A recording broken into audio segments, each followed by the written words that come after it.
Two sisters. A seemingly ordinary afternoon trip for pizza that spiraled into a nightmare no parent could ever forget. It was broad daylight at a bustling shopping center when 12-year-old Sheila and 10-year-old Catherine Lyon vanished without a trace. No screams, no signs of struggle, nothing but an eerie silence where they once were.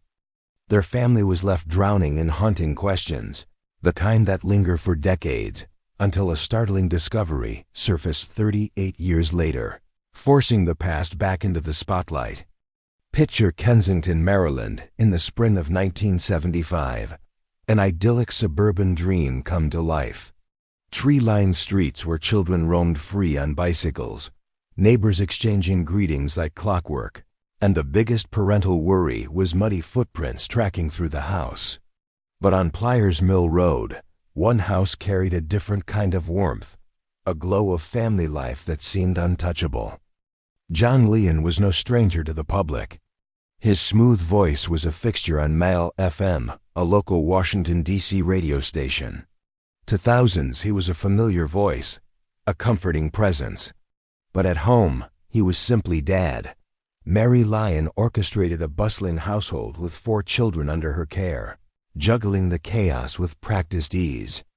At 15, Jay was at that delicate age, teetering between teenage independence and the fierce protectiveness of a big brother. Little Joseph, only 9, was endlessly curious about the world. But it was Sheila and Catherine, the two sisters, who formed the beating heart of the Lyon family, the innocent core of a story about to unravel into darkness. What happened on that afternoon would shatter their suburban paradise and set a chilling mystery in motion, one that would test the limits of hope and the resolve of a family forever changed. Sheila, at 12, was beginning to shed the last remnants of childhood innocence, caught between the flutter of adolescence and the wonder that still clung to her. Catherine, just 10, brimmed with a lively personality, a spark that made her impossible to overlook. March of 1975 brought an air of excitement to the Lyon household, a palpable energy as both girls counted down the days to their birthdays. Sheila was on the brink of 13, the official step into teenagehood, while Catherine eagerly awaited her 11th. The Lyons embodied the American dream in its purest, most ordinary form. Their worries were those of typical suburban families: school grades, household chores, upcoming celebrations, and the daily whirl of raising 4 active children. But as dawn broke on March 25th, no one could have foreseen the darkness that would soon tear through this perfect picture. The morning began unremarkably, a lazy Tuesday in the middle of spring break. The household stirred slowly, no rush to catch the school bell or cram for assignments. The weather was mild, inviting the children to escape into the outside world. Mary Lyon moved through the kitchen with practiced ease, preparing breakfast while her children animatedly discussed their plans. Jay, at 15, was increasingly drawn away from family and toward the magnetic pull of friends and basketball. He planned to hit the local court where other teens gathered for pickup games, a passion that had taken hold in recent years. Joseph, the youngest at 9, was eager to tag along, perhaps to pick up some skills or just enjoy the brotherly camaraderie. Meanwhile, Sheila and Catherine shared a glance that spoke volumes. Though their brothers sought the adrenaline of the game, the sisters' interests were different that day. Their conversation quickly turned toward Wheaton Plaza Shopping Center, a place growing in allure as they matured. The promise of browsing shops, admiring Easter displays newly dusted in store windows, and maybe even encountering classmates held a thrilling appeal. Their mother caught snippets of the chatter and smiled knowingly. "Why don't you stop off and get some pizza?" Mary suggested, fully aware of how much the girls treasured their occasional trips to the Orange Bowl, the well-loved pizza spot nestled in the plaza. Catherine laughed, noting how the price of pizza had climbed. "From 4 to 4, she joked, perhaps referencing a small, puzzling price increase that seemed trivial yet marked the passage of time. Each girl held roughly $2, a significant amount then. Enough for lunch, and perhaps a small treat if carefully spent. Yet amid the light-hearted plans came a firm rule. Both girls must be home by 4 p.m. sharp. Mary's tone left no room for debate. This curfew was absolute, non-negotiable. The girls readily accepted, an agreement to the boundaries set by their protective mother. As the clock neared 11 a.m., the Lyon children set out in separate directions. The sun shone brightly over their familiar neighborhood, bathing the streets in a golden light as Sheila and Catherine walked together, laughter spilling between them.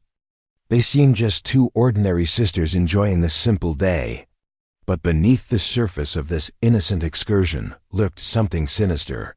Waiting in the shadows of Wheaton Plaza, that ordinary trip for pizza would soon become the catalyst for a nightmare that would echo through the family's lives for decades, leaving questions unanswered and hearts forever scarred.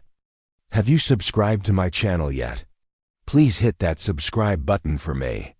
In return, I'll keep bringing you even better videos about the world's most terrifying cases.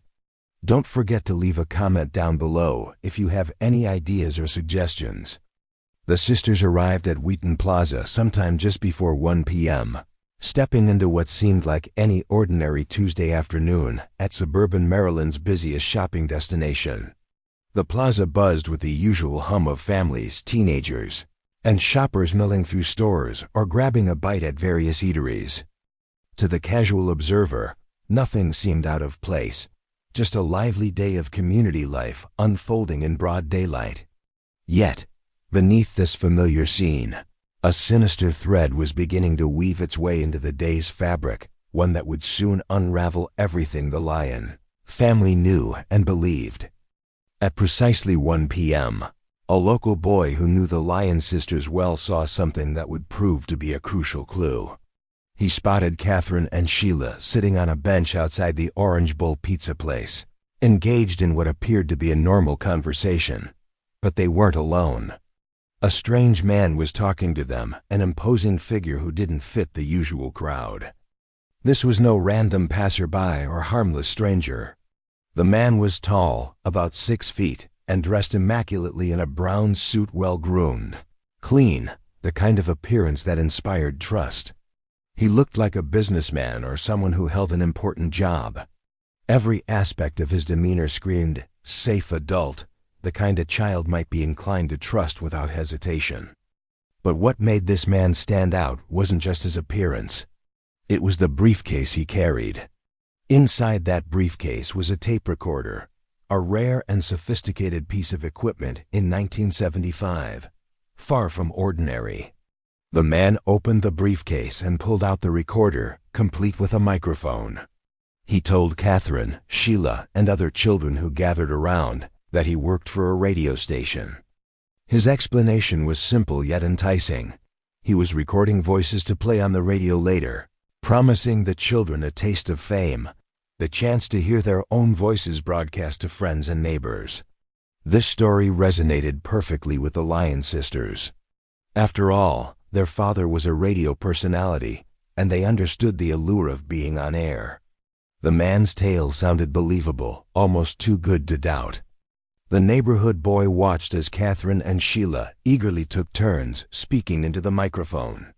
Other children joined in, thrilled by the idea of being on the radio. The girls smiled and laughed, captivated by the excitement of the moment, unaware of the danger lurking beneath the surface. Yet even this seemingly innocent encounter held a subtle but chilling detail. The man walked with a slight limp. It wasn't obvious at first glance, but became noticeable if you paid attention.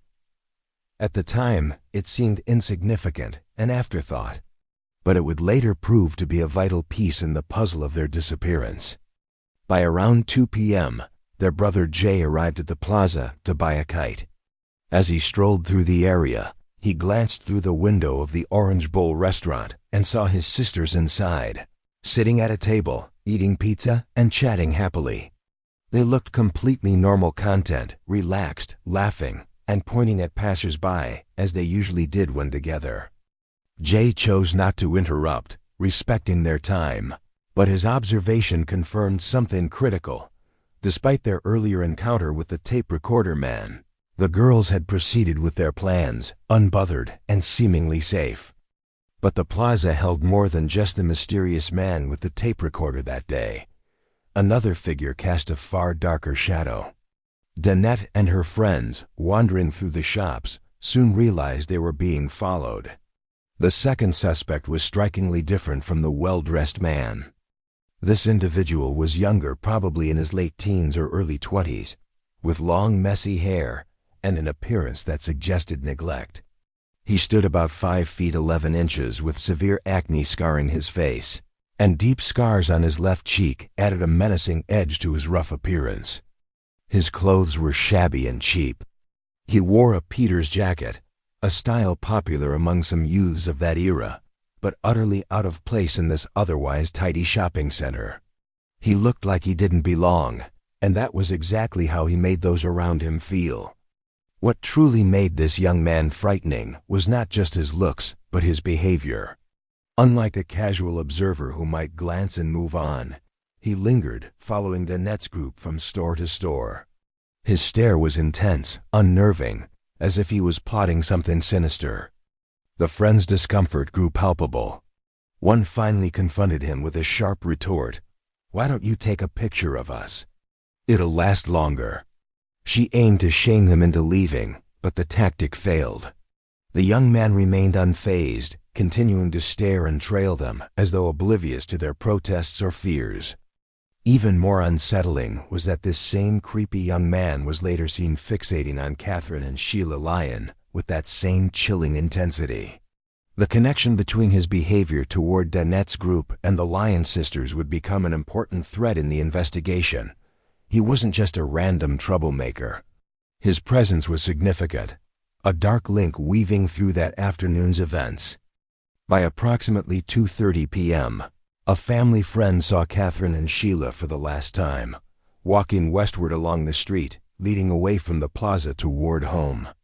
This sighting brought a glimmer of hope. The girls appeared normal, talking and strolling side by side like any typical afternoon. No signs of fear, no frantic running, no visible pursuit. They seemed peaceful, unthreatened. This normalcy was deceiving. It was the final moment anyone could confidently confirm their whereabouts, before they vanished into an unfathomable void. The facts stand stark and chilling. 2 young girls vanished in broad daylight, last seen walking away from a busy shopping center under the watchful eyes of strangers, one presenting a facade of trust, another radiating menace. The plaza was alive with people, yet no one could prevent the nightmare unfolding in plain sight. What happened next would become the haunting mystery that shadowed the Lyon family for decades, a puzzle waiting to be unraveled, a story begging for answers. After that final glimpse of the sisters walking home, the world seemed to tilt on its axis. No one knew what had happened to Catherine and Sheila Lyon. They simply vanished, swallowed by the suburban shadows, where innocence should have reigned. What unfolded next would become a nightmare etched in the minds of their family and a mystery that would baffle investigators for decades. The frantic search was about to begin. The clock on the kitchen wall ticked precisely 4 p.m., a moment Mary Lyon watched with growing unease. She glanced again. This was the 3rd time in 10 minutes, her hands busy with dinner preparations, yet her mind racing. The girls should have been home by now, especially with fried chicken on the menu, a favorite that never failed to bring them rushing in. But the house was strangely silent, too quiet. Normally by this hour, the front door would slam, followed by their voices calling out, filling the rooms with life. Not today. 4:15 came and went. Then 4:30. Mary's movements became more deliberate, almost mechanical, as she tried to steady her growing anxiety. She busied herself to fend off the creeping dread. Maybe the girls had stopped to meet friends. Maybe they had wandered longer than planned, lost track of time. But as 5 p.m. approached, hope was slipping away. The fried chicken remained untouched in the refrigerator. Mary paced between the kitchen window and the front door, eyes scanning the street for any sign of her daughters. By 5:15, Annoyance twisted into something darker, an unspoken fear she refused to admit.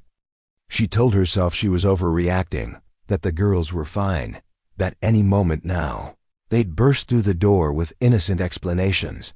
But this wasn't like them. They didn't break rules.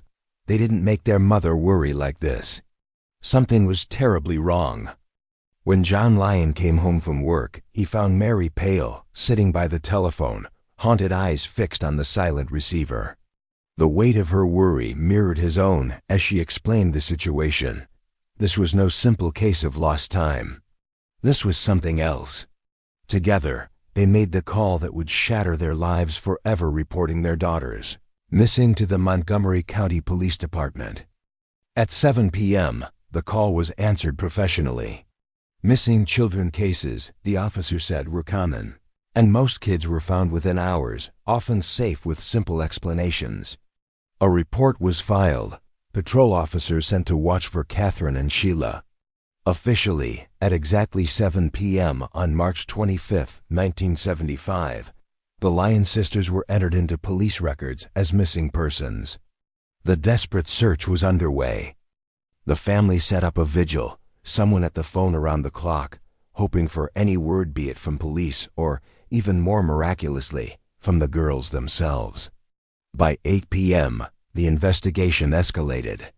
This was no routine missing persons case anymore. Officers canvassed neighborhoods door to door, asking questions, chasing every lead. Within 24 hours, search dogs traced the girls' scent at the shopping center, confirming their presence earlier that day. The trail led through the mall and out into the parking lot, then vanished as if they had dissolved into thin air. What started as a local search quickly grew. Multiple law enforcement agencies joined forces. Scuba divers scoured lakes and ponds. Teams crawled through storm sewers, shining flashlights into the darkest corners, each flicker of light accompanied by dread and hope. Vacant lots and abandoned buildings were combed inch by inch. Every possible hiding place was explored. The community rallied. Hundreds volunteered, strangers united by the desperate wish to bring Catherine and Sheila home. A reward fund was raised, quickly swelling to $9,000, a substantial amount in 1975. Posters with their faces went up on every telephone pole, shop window, and bulletin board, their images haunting the neighborhood, a constant reminder that 2 young girls were missing and anyone needed to find them. The hunt was on, but with each passing hour, the shadow deepened and the question remained: what had happened to Catherine and Sheila Lyon? The answer was out there, hidden somewhere in the quiet streets and dark corners of that suburban paradise, waiting to be uncovered. Then came the call that would plunge the Lyon family into a torment deeper than they ever imagined. It was April 4, 1975, exactly 10 days after Catherine and Sheila vanished into the shadows of Wheaton Plaza. The telephone in the Lyon household rang, slicing through the anxious silence. Mary answered, as she had countless times before, her heart a fragile blend of hope and dread. The voice on the other end was strange, deliberately disguised, cold and calculated. The caller claimed to hold the girls and demanded a ransom of $10,000 for their safe return. That demand shattered the fragile calm of the family and sent ripples through the police, who monitored every call to the Lyon home. The instructions came with eerie precision. The money was to be placed in a briefcase and left in a specific restroom at the Annapolis courthouse. The caller provided exact directions, a strict timeline, and stern warnings about any police interference. The Lyon parents, blinded by desperation, were willing to pay anything, cross oceans, break rules, whatever it took to bring their daughters home. But the police faced a cruel dilemma. Could they risk tens of thousands of dollars on a potential hoax? The stakes were impossibly high. The strategy was cold and cautious. Instead of the full ransom, only $11 was placed inside a briefcase, arranged to appear as a large sum from afar. The hope was to bait the kidnapper into revealing his hand, to lead officers to the girls' whereabouts. The drop was executed exactly as instructed. Officers concealed in shadows watched the briefcase, tension gripping their every breath. Minutes ticked into hours as they waited for a hand to retrieve the money. Then, the phone rang again. The same disguised voice returned, angry, accusatory. "Too many police," he spat. He had seen the surveillance, spotted the officers. He refused to take the bait. The deal was off. Yet John Lyon refused to surrender to despair. If this man truly had his daughters, then proof was demanded, voices, words, anything to confirm they were alive. The line went silent. Then, cold and final, the caller hung up. The phone never rang again with ransom demands. The shadowy figure who had surfaced vanished as quickly as he had appeared, leaving a family broken and haunted by unanswerable questions. Had their daughters been taken by this man? Or was this a cruel hoax, preying on the desperation of grieving parents? Were Catherine and Sheila out there somewhere, waiting for rescue that might never come? Or was this another dead end, a void swallowing hope? As days bled into weeks and months, the search continued relentlessly. Thousands of tips flooded in, hundreds of interviews were conducted, theories spun in endless circles. Yet the sisters remained missing, silent ghosts in a nightmare that refused to end. Birthdays passed unmarked. The Easter celebration they had once anticipated became a cruel reminder of absence. Parties once planned turned into somber memorials for two little girls lost on what should have been a simple walk for pizza. Despite the heartbreak, investigators worked tirelessly, chasing every lead, no matter how faint. The case gripped national attention, inspiring a wave of public concern and hope. On April 6th, a breakthrough 11-year-old William Krebs stepped forward with a sighting that redirected the search into Virginia. He claimed to have seen two girls matching the sisters' descriptions inside a white Pontiac on Route 211.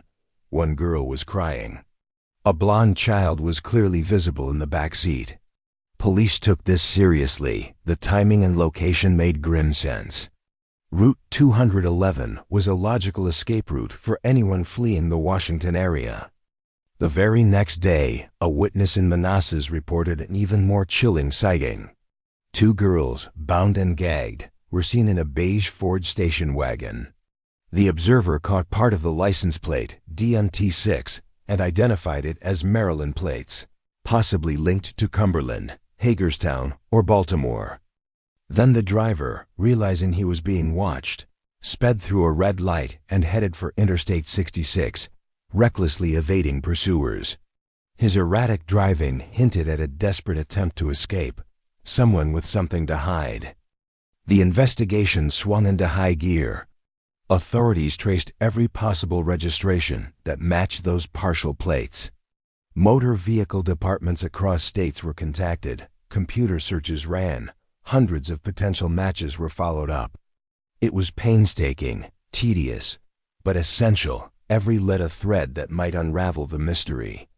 In a remarkable twist, an unexpected group joined the hunt. Citizens with CB radios, scattered throughout the Washington metropolitan area, formed a grassroots network.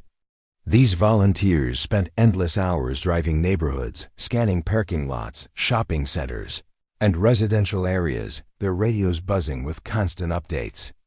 Their mission was clear: find any clue, any sighting that might lead to the Lyon sisters.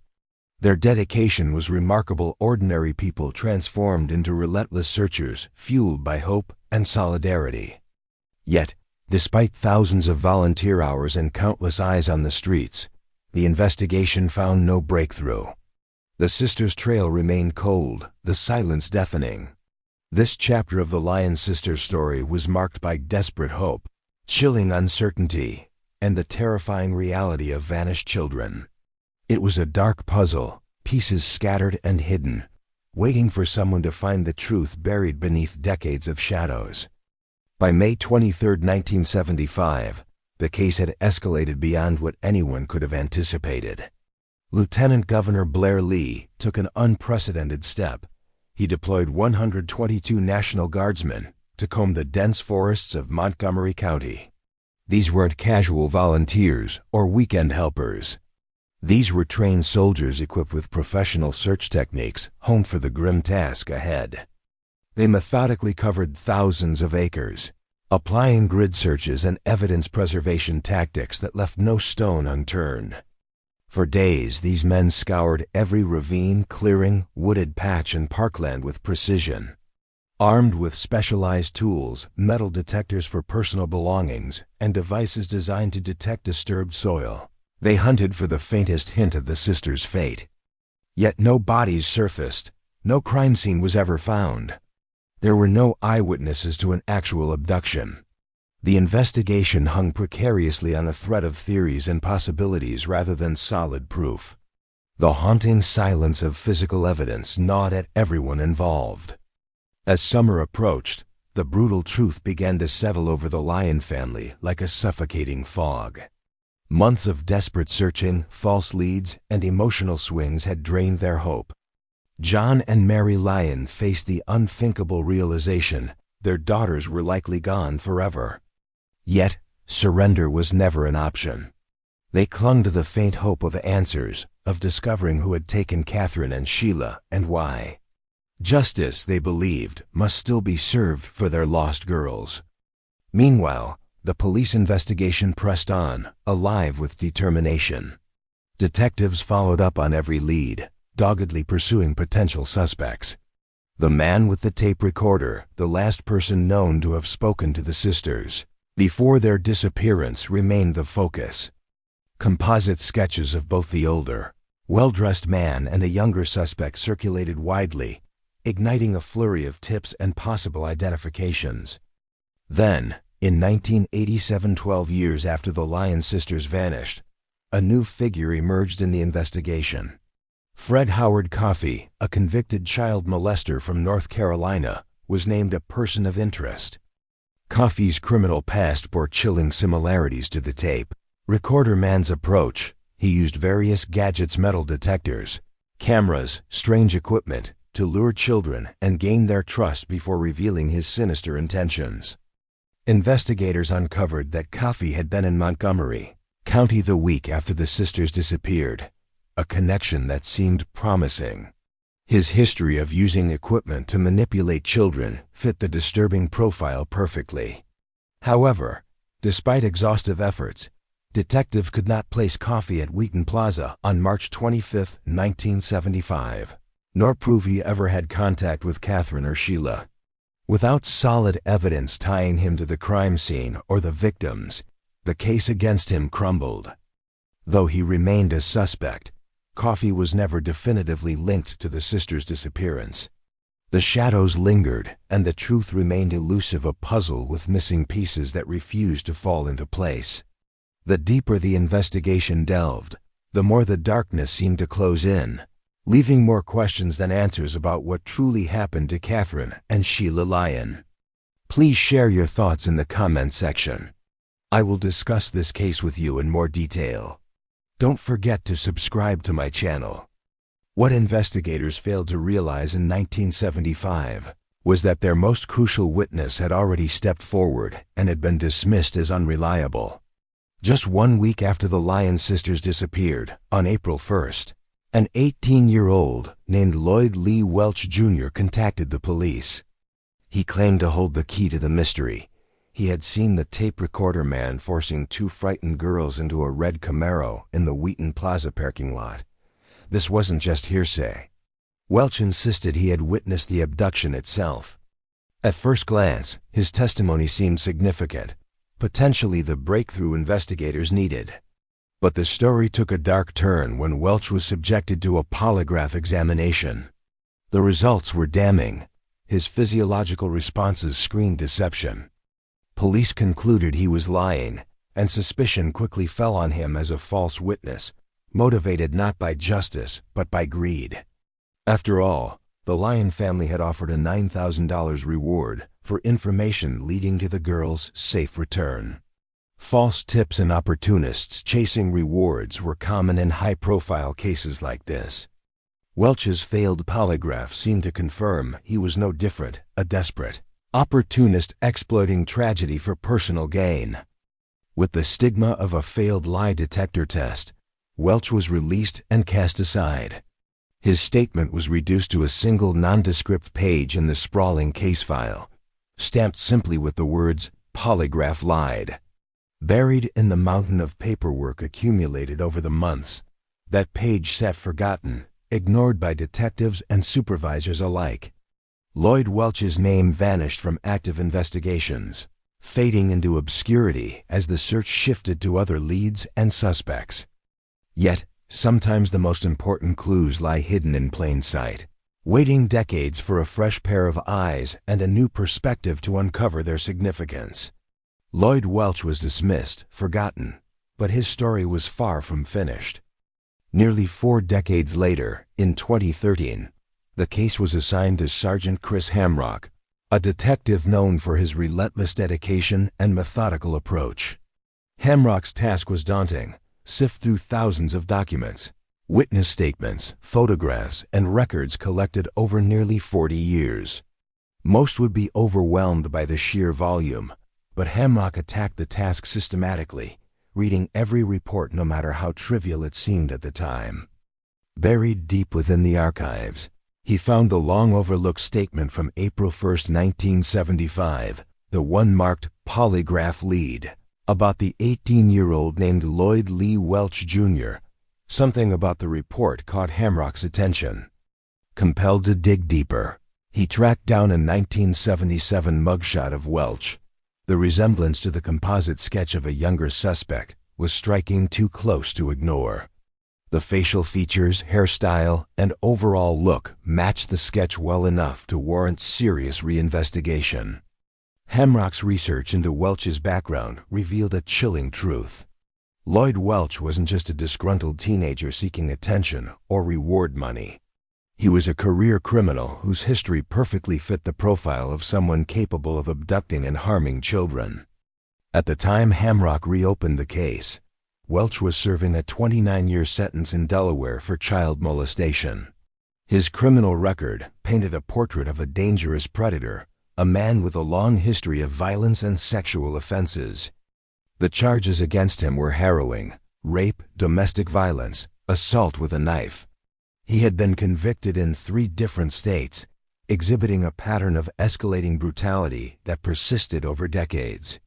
Of particular relevance to the Lyon case was Welch's documented sexual preference for adolescent girls, a fact confirmed through conviction records and multiple psychological evaluations conducted during his incarcerations. This was no minor detail or mere speculation. It was a defining characteristic of Welch's dangerous profile. Here was a man whose past deeds mirrored the darkest possibilities investigators feared for the Lyon sisters. The cold case was no longer just about a missing pair of young girls. It had transformed into a hunt for a predator lurking in plain sight, a man whose past was as ominous as the unanswered questions haunting the case. Detective Hamrock's discovery breathed new life into the investigation. The ignored witness was now the key to unlocking decades of silence. But the journey to uncover the full truth was just beginning. Who was Lloyd Welch really? What had he seen? And what role had he played in the fateful disappearance of Catherine and Sheila Lyon? The answers promised to be as unsettling as the mystery itself. Detective Chris Hamrock's investigation into Lloyd Welch peeled back layers of darkness that stretched back decades, revealing a twisted portrait of violence, deceit, and hidden horrors. Welch, an Appalachian native, had a childhood scarred by abuse and neglect, raised in foster care, a fragile seed of trauma that would grow into something far darker. Former acquaintances painted him as a man with a volatile temper, prone to explosive fits of rage when cornered or challenged.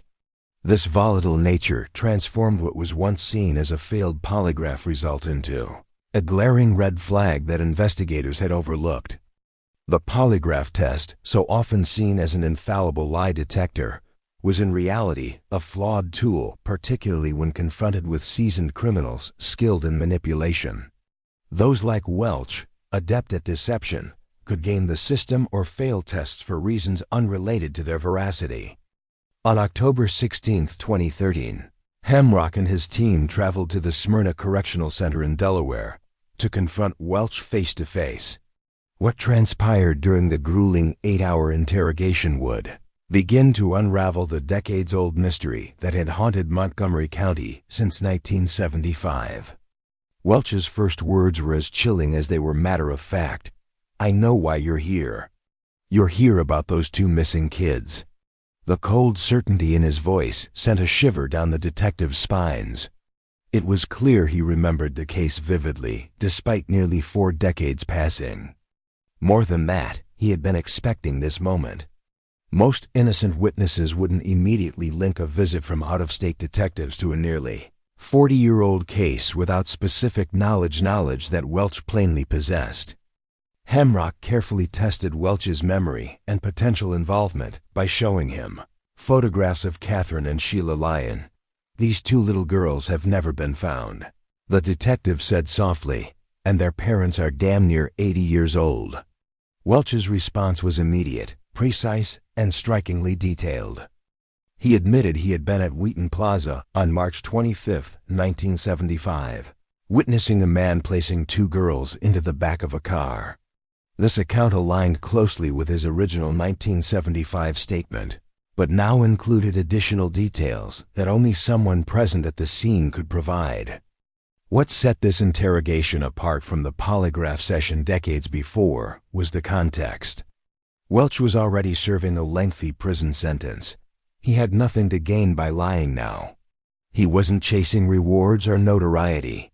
He was a convicted criminal speaking to detectives who had traveled hundreds of miles specifically to question him about events from nearly 40 years earlier. As the interview deepened, it became evident Welch's knowledge surpassed what had been publicly known. He described the plaza layout, the timing, and the girls' disappearance circumstances with unnerving accuracy. For the first time since 1975, investigators felt they were truly speaking with someone who had been there when Catherine and Sheila vanished. After decades of silence, the case finally had a voice. But the story was far from complete. Over the following months, Hamrock and his team conducted 12 additional interviews with Welch. Each session peeled back more layers of a horrific crime long buried beneath years of lies and evasion.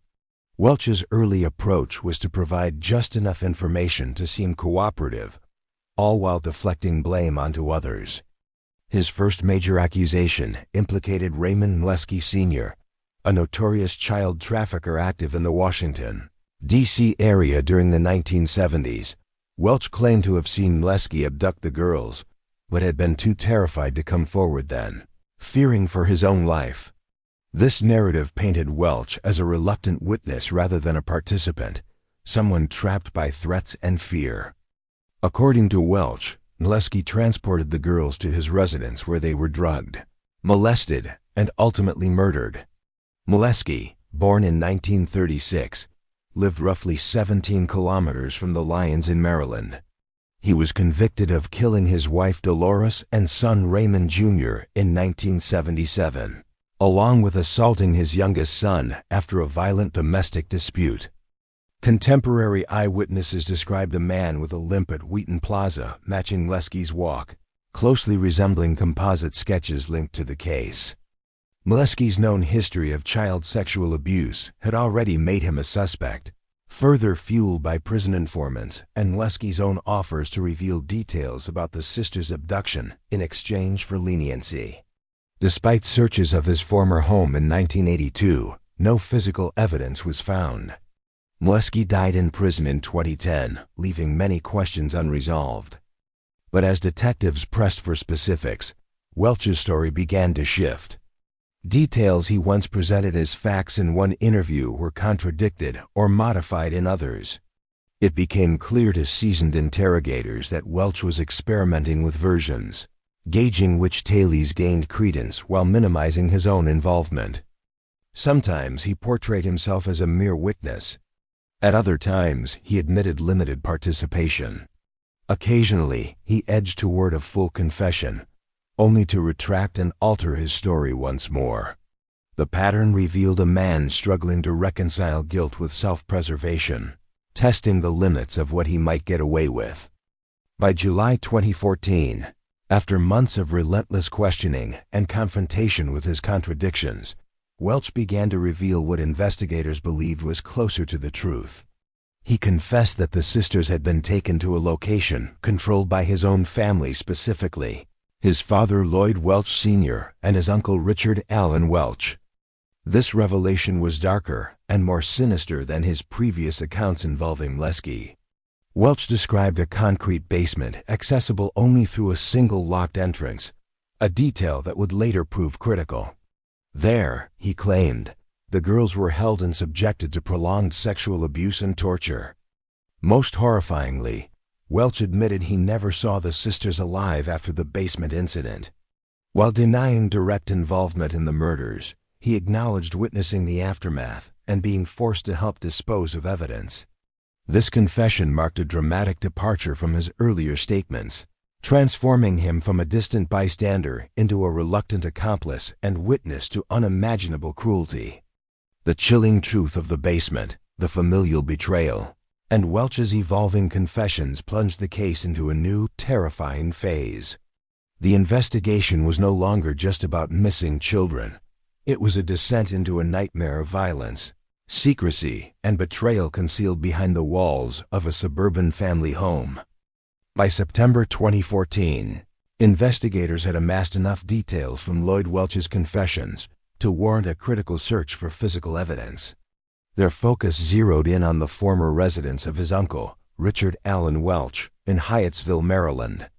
The basement of that house would soon reveal more than anyone dared hope for in a cold case that had lingered unresolved for nearly 40 years.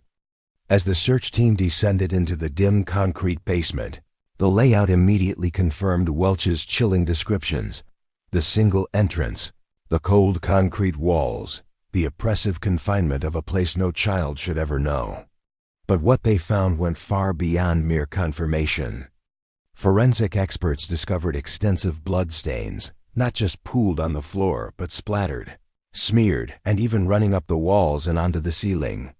The sheer quantity and distribution painted a horrific picture of violence so extreme it defied belief. Tests confirmed the blood was human, but decades of degradation rendered DNA analysis inconclusive. Still, the pattern told a story of brutal and prolonged abuse, one that eerily matched Welch's accounts. This basement was no accident. It was a scene of unspeakable cruelty. For the first time in almost 4 decades, physical evidence validated the testimonies that had haunted the investigation. Yet, the nightmare was far from over. Welch's confessions extended beyond the abuse and murder to the grim disposal of the girls' bodies. His words led detectives to Taylor's Mountain in Bedford County, Virginia, a remote, rugged property held by the Welch family for generations. This isolated wilderness, shrouded in mist and shadow, was said to be the sisters' final resting place. The story deepened in December 2014, when Welch's cousin Henry Parker finally broke decades of silence. He recalled a day in 1975 when Lloyd Welch arrived unannounced at the mountain with 2 large Army-style duffel bags, stained dark and red. The stench hit Parker before the sight, a thick, putrid odor like rotting flesh. Without a word, Lloyd dumped the bags into flames that burned for days, filling the air with a sickening smell neighbors described as like burning yourself. Parker's recollections were not isolated. His sister Connie Akers remembered a visit from Welch, accompanied by his pregnant girlfriend and a green duffel bag reeking of decay. Welch's excuse that it was spoiled beef failed to convince her. When asked to help clean blood-soaked clothes from those bags, Akers refused, her instinct screaming of horror. Subsequent excavations at Taylor's Mountain uncovered fragments of a grim puzzle, degraded bone shards, a human tooth, charred wire possibly from broken eyeglasses, and beads consistent with jewelry the sisters might have worn. While forensic limitations prevented definitive DNA identification, the collective evidence painted a devastating portrait of what had happened to Catherine and Sheila Lyon. After decades of agonizing mystery, The pieces finally began to fit together. From the depths of that Virginia mountain emerged a truth more brutal and calculated than anyone had imagined, an unthinkable crime hidden in plain sight, its shadows now cast into the harsh light of justice. Armed with Lloyd Welch's chilling confessions, the grim physical evidence from the Hyattsville basement, and corroborating testimonies from family members, prosecutors finally prepared to seek justice for Catherine and Sheila Lyon. It was July 2015, 40 years and 4 months since those two little girls vanished without a trace. On that day, Lloyd Lee Welch Jr. was formally indicted on 2 counts of first-degree murder.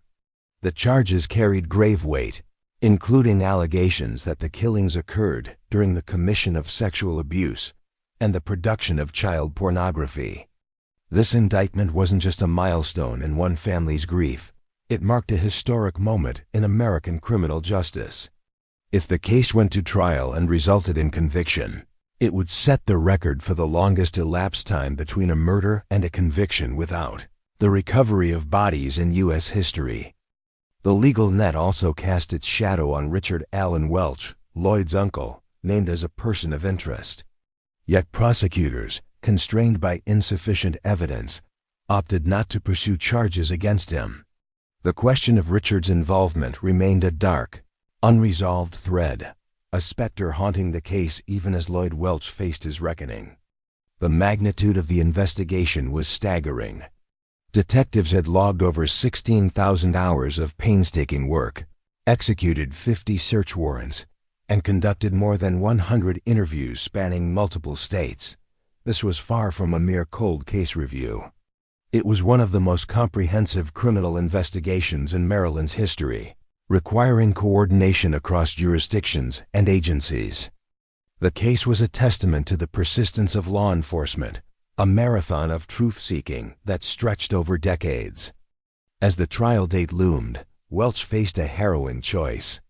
60 years old and already serving a lengthy sentence for child molestation, he now confronted the possibility of life imprisonment or even the death penalty if convicted. On September 12, 2017, more than 42 years after Catherine and Sheila vanished, Lloyd Welch appeared in a crowded Bedford County courtroom in Virginia. The Lyon family members who had waited decades for justice were present, their faces etched with sorrow and determination. In a solemn moment heavy with emotion, Welch entered guilty pleas to 2 counts of first-degree murder. Yet even then, he sought to minimize his culpability.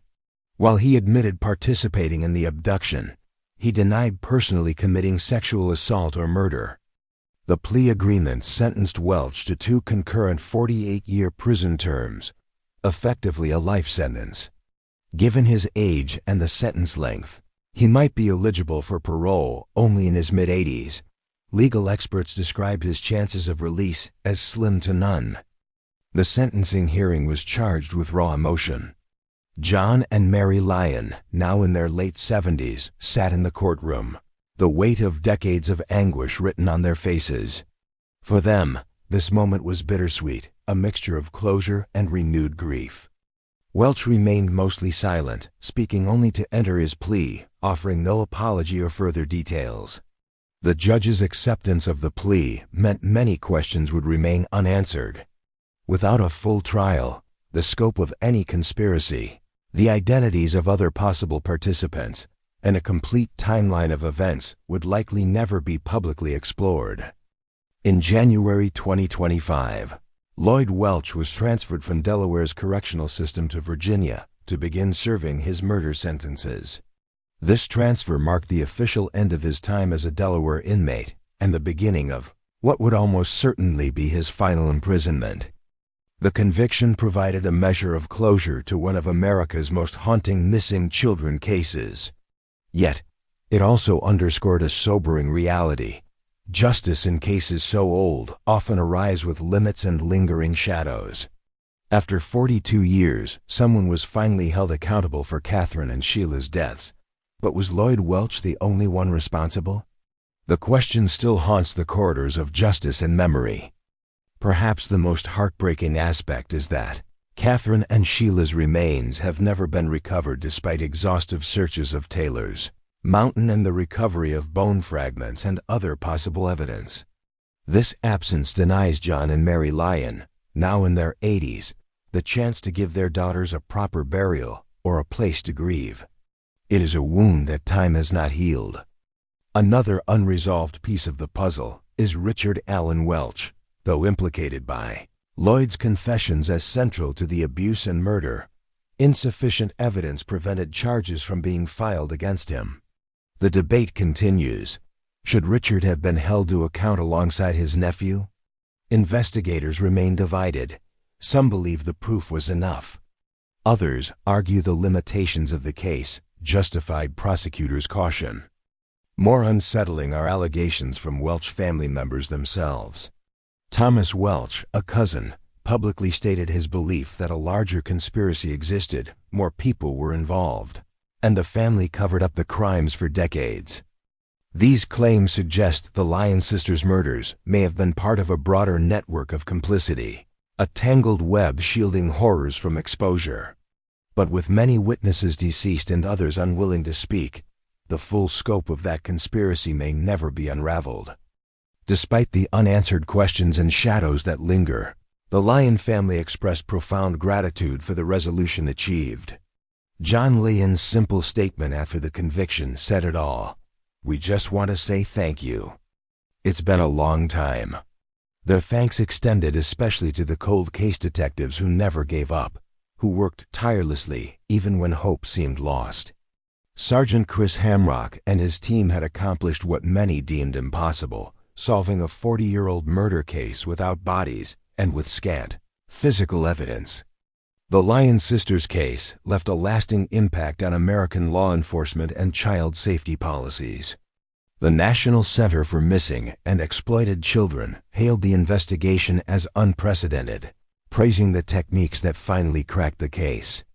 It also marked a watershed moment in Maryland's suburban history. The disappearance of Catherine and Sheila shattered the illusion of safety that had once enveloped communities like Wheaton, forcing parents to rethink how they protect their children. Yet, it serves as a grim reminder of the justice system's limits.